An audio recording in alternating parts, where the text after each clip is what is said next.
What's up out there, guys? Welcome to Movies Never Say Die. Now, do you guys remember when Friday nights meant plastic clamshells, microwaved burritos, and a six-pack of Jolt Cola? Well, that's the vibe we're trying to revisit here with Friday Night Rentals, where the tracking lines are part of the charm and the snack bowl is legally required to be comically large. This is episode 3, and tonight's lineup, I think, is the perfect shelf hop through the 80s with street-level heroics, glorious immaturity, martial arts, blue-collar prep talks, ninjas, and so much more over the next 20 to 25 minutes. So grab your snacks, claim your corner on the couch, and let's turn your living room into a time machine where the late fees are always on the house.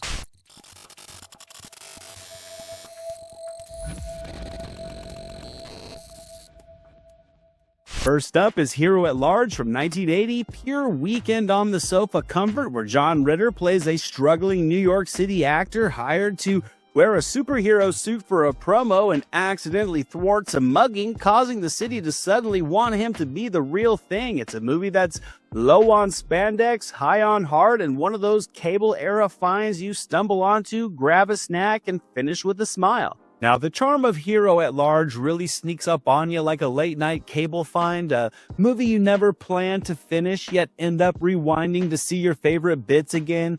John Ritter's whole vibe here is peak everyman, the slumped shoulders, the sheepish smile, the way he turns a flimsy Captain Avenger superhero costume into a tiny act of defiance against city cynicism. He really is perfect for this role. The entire movie just hums on that 80s New York frequency, honking horns, steam from subway grates, the glow of bodega lights, and that feeling that a small good deed might actually change somebody's day. It isn't a spoof so much as it is a reminder that attention is a drug. The media hoopla gets loud, but the quiet beats, the everyday courtesy, neighborly kindness, and doing the right thing when no one's filming, those are the moments that matter, and watching it now, you can practically hear the soft purr of the VCR and taste the off-brand soda. People putting themselves on the line for other people. That's what being a hero is. Ritter's physical comedy is feather light and effortlessly effective, while Ann Archer, I think, gives the story weight so the story never floats off into cartoon land. If you grew up on capes and catchphrases, this plays like the handmade version with the felt mask and a shaky moral compass and a city deciding whether or not to believe. It's small, sweet, and exactly the kind of VHS comfort food that turned a random Friday night into a memory. Now, while on the topic of everyday heroics, our next test of courage involves less crime fighting and much more surviving the locker room, so dust off those Leatherman jackets.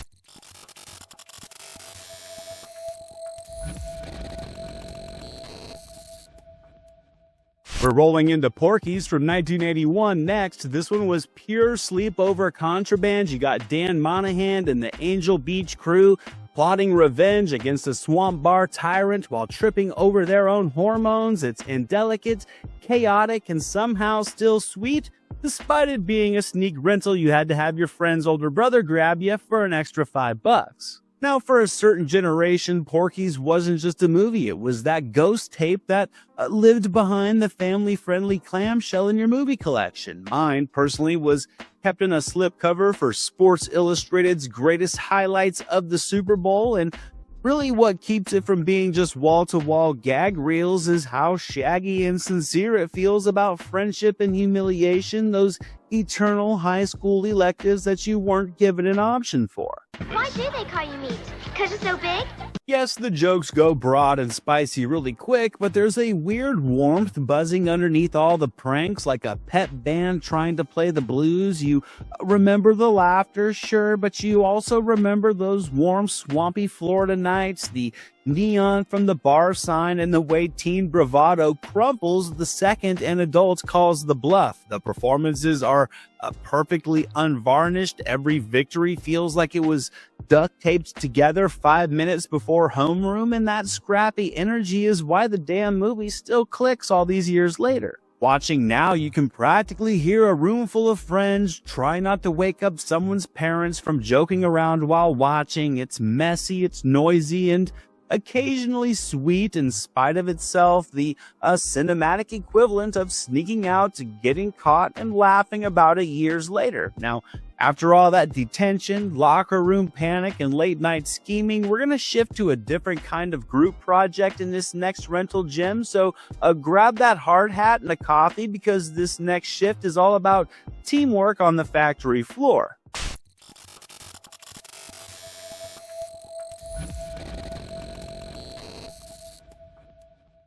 Next up is Gung Ho from 1986, where Michael Keaton is at his motor mouth best trying to save a small town auto plant when a Japanese company takes over, with Gede Watanabe and George Wendt helping turn culture clashes into punchlines and pep talks. It's a blue-collar time capsule where teamwork and donuts do all the heavy lifting. Gung Ho is one of those tapes that just smells like shop grease and break room coffee the second that you hit play. Michael Keaton is fantastic as a fast-talking foreman trying to save a small-town auto plant when a Japanese company takes over, and really the movie hums perfectly on that mid-80s we can figure this out together optimism. The jokes really do land in all the friction. You got clipboard rules versus duct tape ingenuity, bowling protocol versus let's just get this thing running by Friday thinking, and it just gels like a squirt of each soda from the vending machine at 7-Eleven. Gede Watanabe's steady presence and George Wendt's lovable stubbornness effectively round out the cast, so it never becomes a lecture. It's always fun. It's more like a chaotic team-building exercise where everybody leaves with a little grease on their face and a story to tell, and watching it now, it just feels like the factory floor with the vending machine coffee in your hand at 5 a.m. You can feel the sting of a missed quota and rejoice in the bizarre pride of finally seeing the line move into production. Completely retooled, and I'm telling you, it is in great shape. Whoa, how'd that get in there? Yikes. Whoops. So in a nutshell, Gung Ho is corny in all the best ways. You get pep talks, compromise, donuts, the kind of blue-collar time capsule movie that just makes you want to root for people to meet in the middle, regardless of the situation. Keaton keeps it nimble. He's rat-a-tat funny 1 minute and quietly earnest the next, which is why you find yourself still leaning in even when the cliches in the story rev up. Now, after all that punching in and punching out and figuring out how to be a team again, I think we've earned ourselves a little R&R. We're going to call in sick, we're going to pack up our loudest shirts, and we're going to stumble into the tropical chaos of this next rental era classic.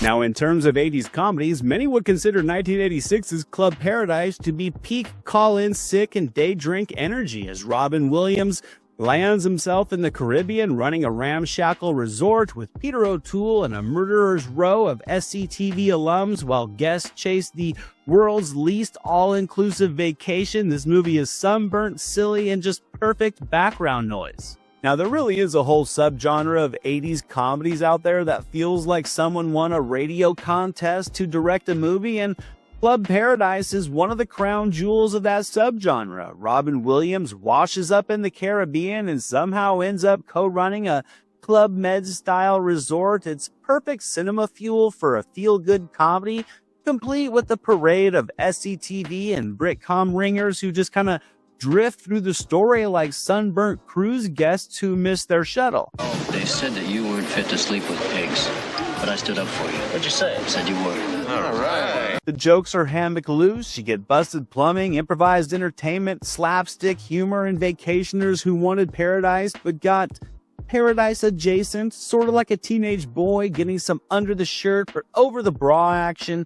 What sells it now really is the hangout vibe. This movie just feels like margarita salt on your lips with a drink in your hand, calypso on the radio, and the sight of Williams doing Quicksilver riffing before the sunscreen dries. This really is the kind of VHS that you would put on while friends were still showing up to just let the breezy chaos set the tone before the pizza dude got there. The movie's also a tiny time capsule of travel optimism. Even if the rooms are crooked and the bar's out of rum, you still manage to find yourself a story to laugh about on the flight home. O'Toole's great in this one. He's gliding through this movie like he misplaced a Shakespeare play and ended up with a daiquiri and a Mad magazine. Williams is tossing out gags like postcards.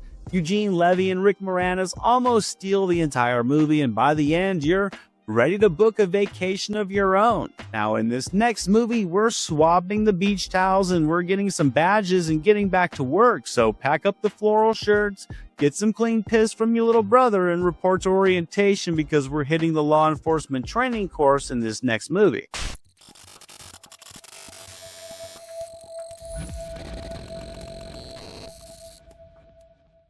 In 1988's Feds, Rebecca De Mornay and Mary Gross tackle FBI training like a tried-and-true buddy cop odd couple would. Here, brains meets brawn meets bureaucracy with exams and chase drills and plenty of locker room giggles. It's breezy underdog fun that easily goes best with a 2-liter of Coke and a bag of microwaved pizza rolls. Feds really does play like the answer to a dare. What if the FBI Academy was a buddy comedy dorm like Police Academy without all the slapstick? Rebecca De Mornay and Mary Gross make a great odd couple. One's all sharp elbows and test scores. The other's all instinct and panic with a pulse. The movie really does live in the little humiliations of training, the obstacle course that looks easy until you meet it. Firearms qualifying rounds that turn your hands into oven mitts, and group projects where somebody inevitably volunteers you to be the lead. Double action or single action? Double or single? Whatever. You know my taste. What I think keeps it fun is just how unpretentious it is. There's no grittiness, just the goofy swagger of late 80s studios saying, sure, why not? The gags are locker room light, the set pieces are quick, and the wins feel earned enough to make you cheer from the couch like a auxiliary classmate. And watching it now, you can just almost smell the floor polish and hear the whistles echoing off the cinder block walls during the training rounds. De Mornay gets to be crisply funny instead of just glamorous, and Gross turns uncertainty into a weapon, half cell phone, half secret superpower. It's the kind of movie you'd grab on a 3-for-2 deal or find on cable at 11 p.m. and end up finishing, and by the final exam, you can't help but root for this duo to succeed with flying colors. Now, after mastering all the night drills and the flashlight checks, it's only fair we point those beams under the bed, so grab a snack and a nightlight because we're crawling into the mischievous monster underworld in this next rental flick.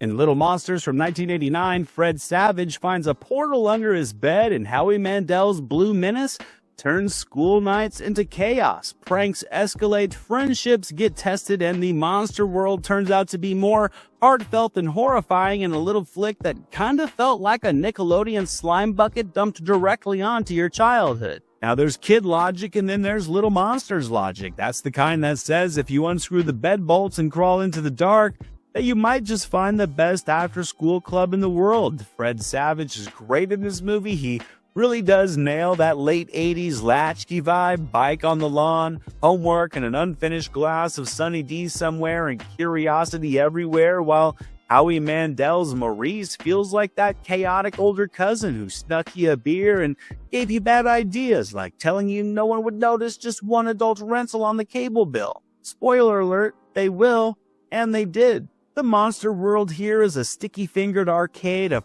pranks and punk color built from plywood and attitude and the kind of imagination that really just runs on Capri Suns and Smarties. What lands now isn't the gross out so much as the friendship contract. Thrill-seeking is fun until consequences show up. Then you have to pick a lane. You have to grow up a notch or double down on trouble, and the movie really does kind of play like a sleepover you half remember. A glow under the bed, a skateboard clacking across a too-quiet kitchen, and that jolt when you realize it's almost dawn and your parents will absolutely notice the blue paint. If we're not up before the sun clears the horizon, we turn into monsters. Are you still in?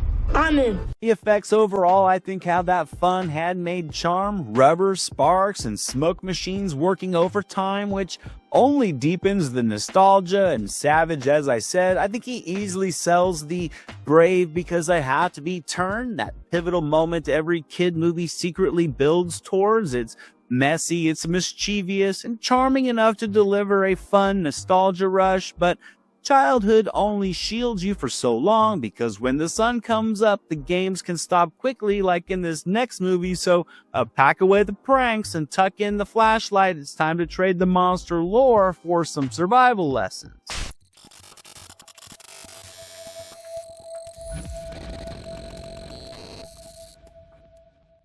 Well, it's time to flip the tone with 1984's Red Dawn, where Patrick Swayze, C. Thomas Howell, Charlie Sheen, and Leah Thompson turn from high schoolers to guerrilla fighters after an invasion. Wolverines would become the rallying cry as teen bravado collided with harsh reality, and this was the kind of tape you watched too young and really never forgot. Watching Red Dawn growing up kind of felt like the forbidden tape that your older cousin or friend's older brother swore would blow your mind and then completely did so. Patrick Swayze, C. Thomas Howell, Charlie Sheen, Jennifer Grey, Leah Thompson, they turn small town kids into guerrilla fighters when an invasion drops out of the sky, and suddenly the high school trophy case looks like a recruiting station. And what hits now isn't just the 80s what-if paranoia, it's the way the movie truthfully respects how fast youth can get burned into adulthood. They know who all of you are. They're looking for you.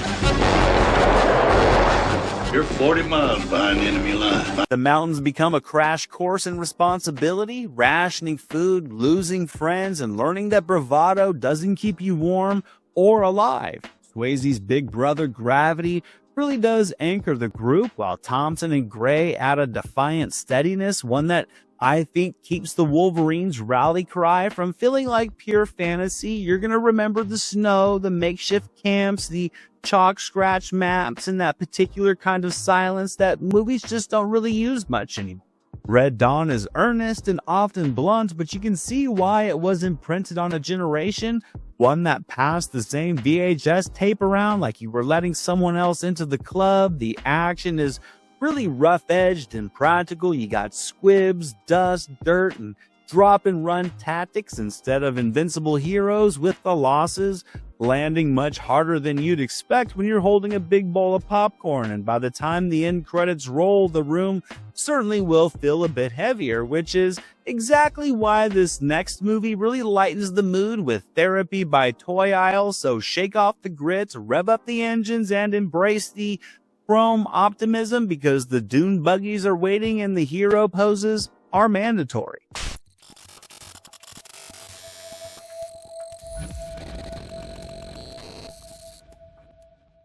We're certainly going to dive into some cult candy here with Megaforce from 1982 with Barry Bostwick, shiny jumpsuits, and a desert full of gadget bikes doing heroic donuts. The plot: international good guys stop cartoon bad guys with style poses for days. This was like a 99-minute toy commercial, and despite its fun, it's a movie that's not nearly as cool as its promo art. If Red Dawn is the hard lesson, then Megaforce, it's the sticker award you put on your trapper keeper afterward. This thing is pure Saturday morning cartoon energy.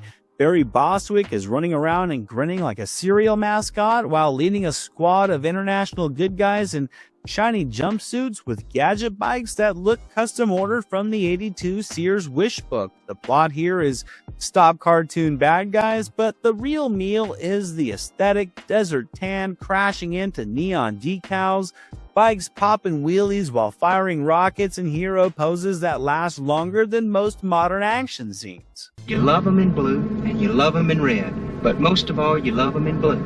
It's totally inapplicable to anything that's going on here.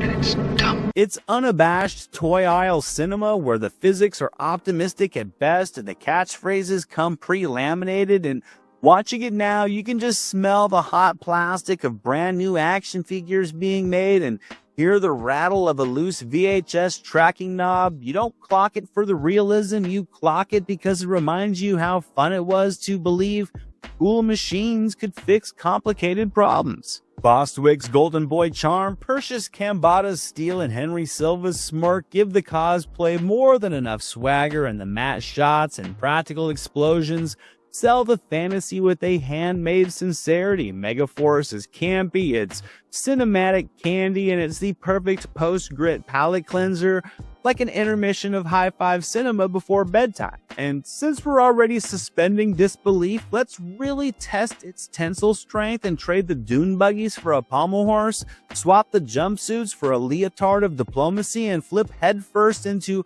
gloriously impossible geopolitics in this next rental gem.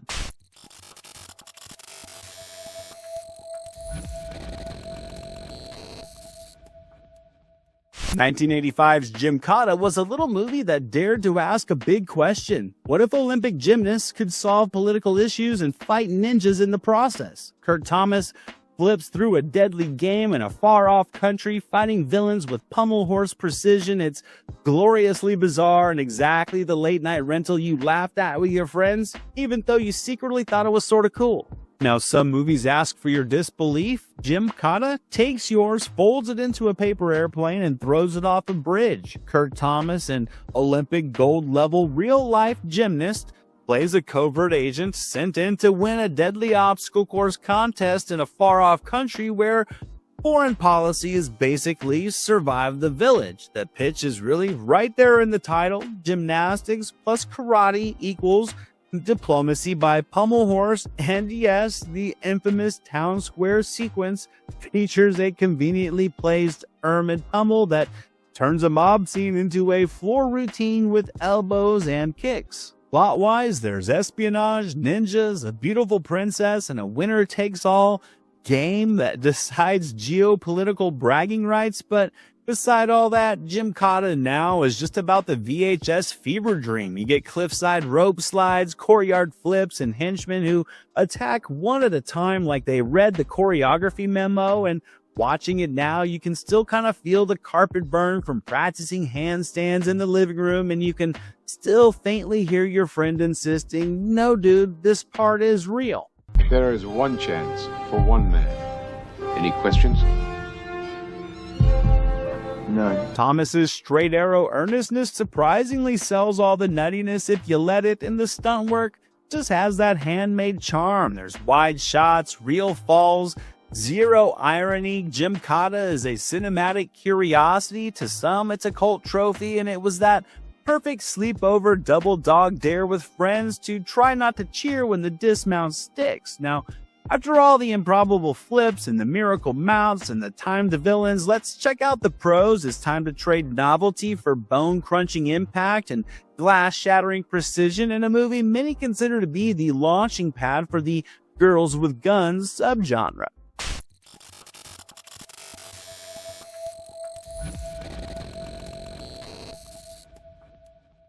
We're going to close things out on a high note with Yes Madam from 1985, where Michelle Yeoh and Cynthia Rothrock deliver Hong Kong action that feels like it's literally going to bust out of the screen. A stolen microfilm sparks elegant stunts, glass-shattering brawls, and fearless action. It's short, sharp, and the perfect rewind that finale to any movie night. If the rest of tonight was just the warm-up, then Yes Madam, I think, is the movie that will go out like a 4th of July finale. Michelle Yeoh and Cynthia Rothrock arrive like a tag team from a different gravity, turning hallways, desks, ladders, anything and everything into stunt equipment. Corey Yen shoots the action, so you really do feel the hit travel, resulting in a movie that's sharp, polished, and more than reckless enough to have you wince before you cheer.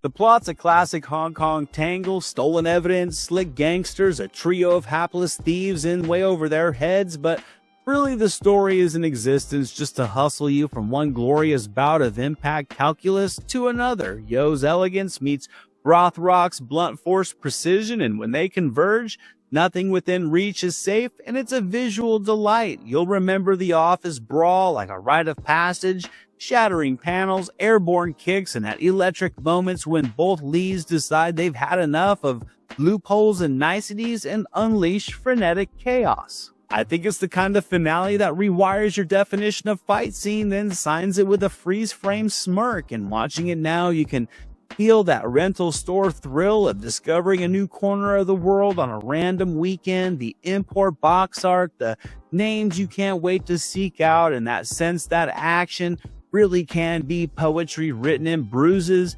Yo and Rothrock didn't just stick the landing with Yes Madam, they etched it into VCR heads worldwide. Then the end credits will roll and you'll instantly want to rewind a little bit and cue up that last 15 minutes all over again. And that's it for today, guys. That's the tape, folks. From John Ritter's masked heroics to Yo and Rothrock turning office furniture into hazard pay, I think we covered the full VHS food pyramid. Cozy, raunchy, feel-good, sun-soaked, badge-polished, slime-splattered, war-torn, neon-chromed, pommel-propelled, and glass-shattering. If this episode unlocked a memory or two or three, drop your favorite rental store story in the comments below. If you have any other video store memories, I'd love to hear them down in the comments. Which aisles did you usually race to first? Who still owes a late fee on Megaforce? Smash that like button like it's a stuck tracking wheel. Subscribe to Movies Never Say Die and ring that notification bell so you don't miss the next stack of rental classics. Make sure to return your tapes, rewind your memory banks. I'll meet you guys back in the aisles next time for another night of pure rewind era bliss. And until the next episode, Movies Never Say Die. Jack Burton in the Pork Chop Express, and I'm talking to whoever's listening out there. Survive a war, you gotta become war. I suppose we have to register you as a lethal weapon. You trying to say Jesus Christ can't hit a curveball?